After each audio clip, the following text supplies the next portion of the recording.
Welcome to Straight Talk. New Zealand's agriculture's dependence on overseas markets is in the spotlight.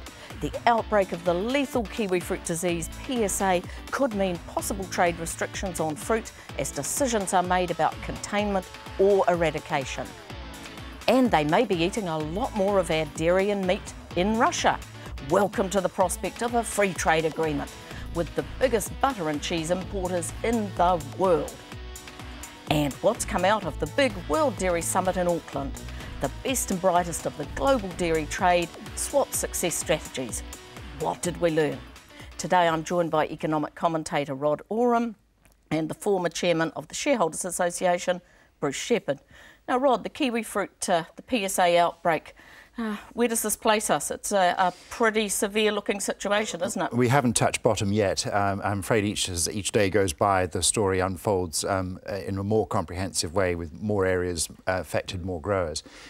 So it's far too early to make any rash projections or forecasts about what's going to happen. But this is certainly heading for the scale of economic damage of, say, a drought in other areas, but possibly with not the speed of recovery you might get from a drought.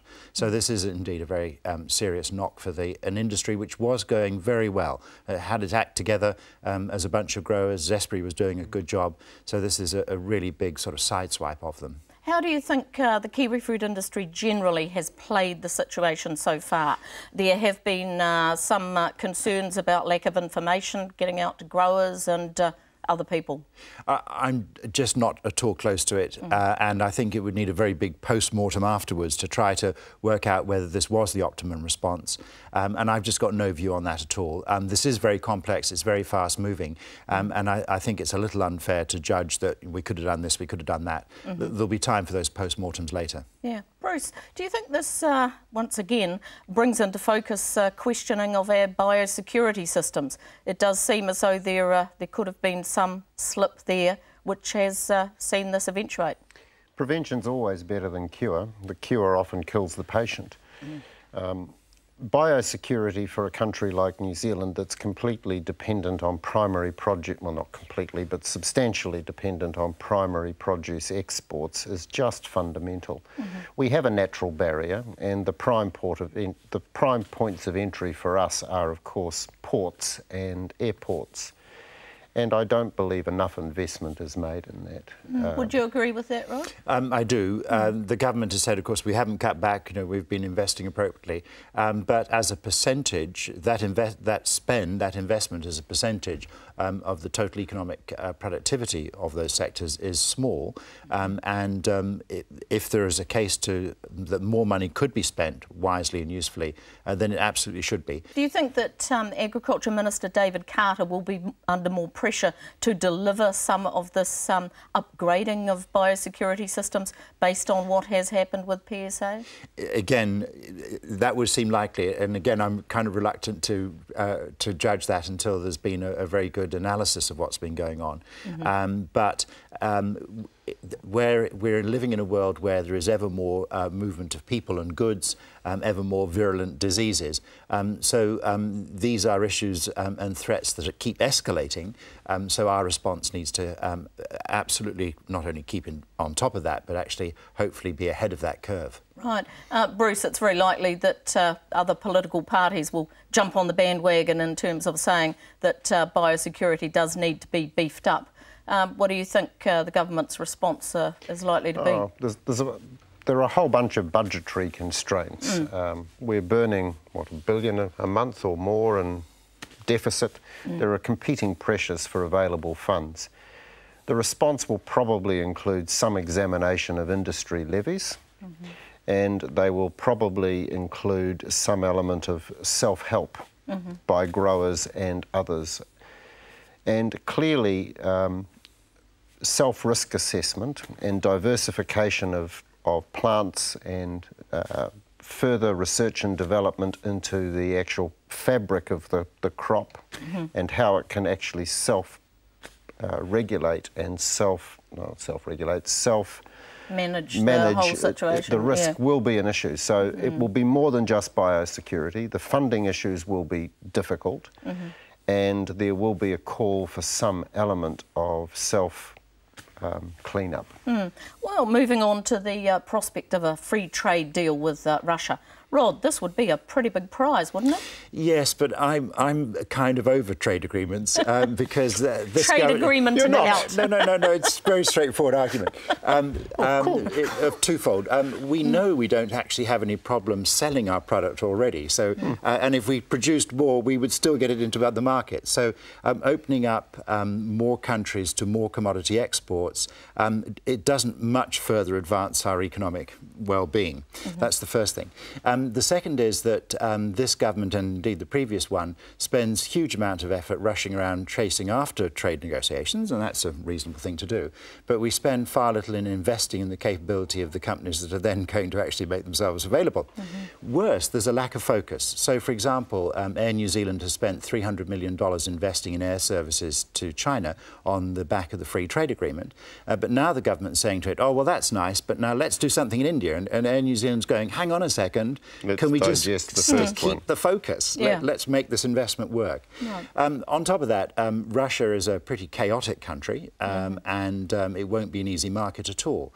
So it's kind of a nice to have, but if anybody thinks this is suddenly going to make us rich and famous, they're very mistaken. And that would be true of any other free trade agreement we could do, because it's about opening up commodities.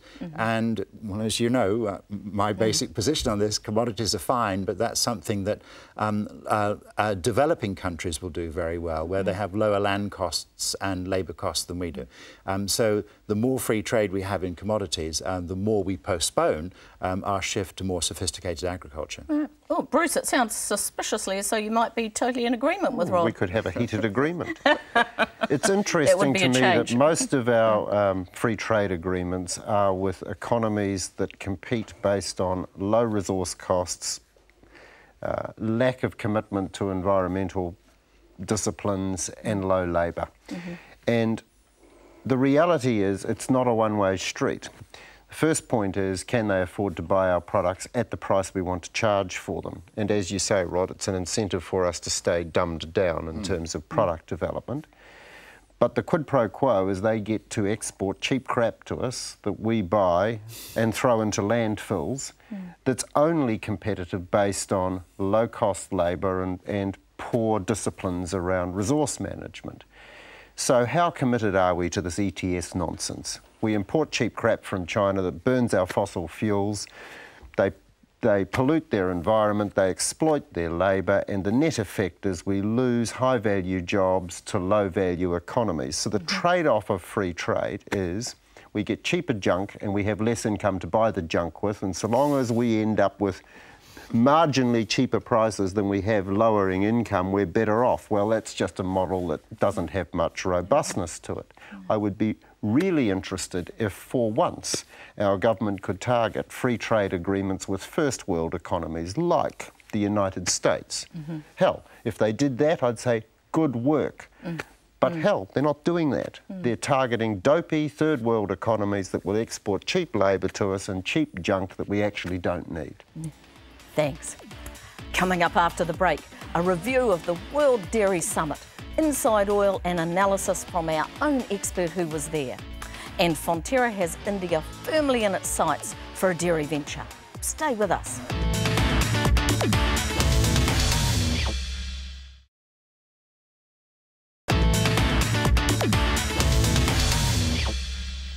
Welcome back to Straight Talk.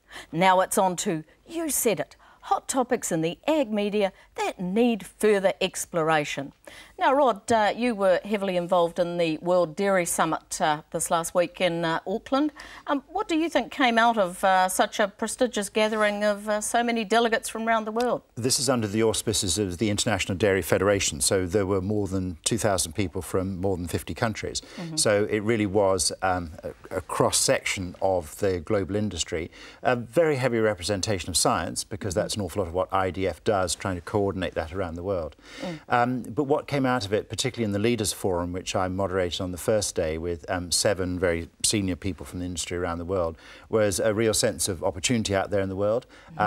Some very big challenges, not the least of which is a conviction that both commodity prices but also the input prices for agriculture have both become a good deal more volatile and permanently so. So everybody's wrestling with, well, how do you work that in a business model to try to cope with it? So very great sense of enthusiasm there. On the second day, I co-moderated a sustainable dairy farming conference all day with a British dairy farmer who had been driving this. He's a member of the IDF board, driving this very strongly over the last few years. And we had a couple of hundred people, a good proportion of them farmers, many of them from outside New Zealand. Again, a very good day.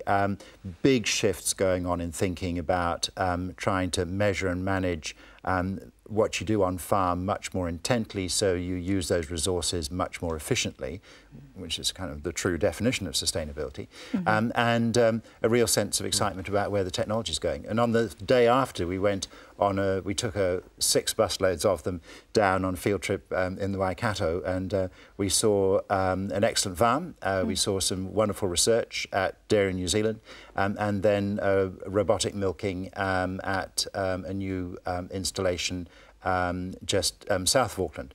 So I think it was very good for people to share so much, and a real sense from the dairy industry that it does have a big role to play in meeting this amazing challenge of doubling food production in the world in the next 40 years. Right. Well, coming back to a letter writer in the New Zealand Herald, they say New Zealand dairy companies aren't doing enough about environmental damage they're causing. What do you think, Bruce? This is something that gets dealt with at this high level, but it all comes back to what farmers do on farm. Are they doing enough? Well, there are always good farmers and bad farmers. All industry has an environmental impact. Back to cows and their emissions, what are they? Gas, pop. You do need to have some sensitivity around how you dispose of hard waste. I believe the biggest pollutant in the Waikato River is dairy farm runoff, isn't it? I'm not sure about that. That might well be the case, but for me the big shift over the last, in New Zealand, perhaps even as recently over the last 18 months or so, is that farmers are beginning to see the business opportunities that lie in this. So it's not a question of regional councils and governments being heavy-handed with restrictions. I mean, that's a fact, that is part of the mix. But a real understanding that through new science, new farming disciplines, you're actually going to farm much better. And that's what we're seeing. Is that about yield or about value of yield? The smart ones are focusing on the profit that's available, and so in fact... So that's the price of the yield rather than the yield? Yeah. So in some cases people have been de-intensifying their farming. I was down in South Canterbury a couple of months ago talking to a group of farm advisors, and they were comparing data from all the dairy farms that they're working with. And down there, those dairy farmers have reduced their input costs by $1 a kilogram of milk solids over the last year. So that's a really significant increase in discipline, but also to some extent a reduction in inputs, which of course, if you get that mix right, you end up being more profitable. Right. Well, profitability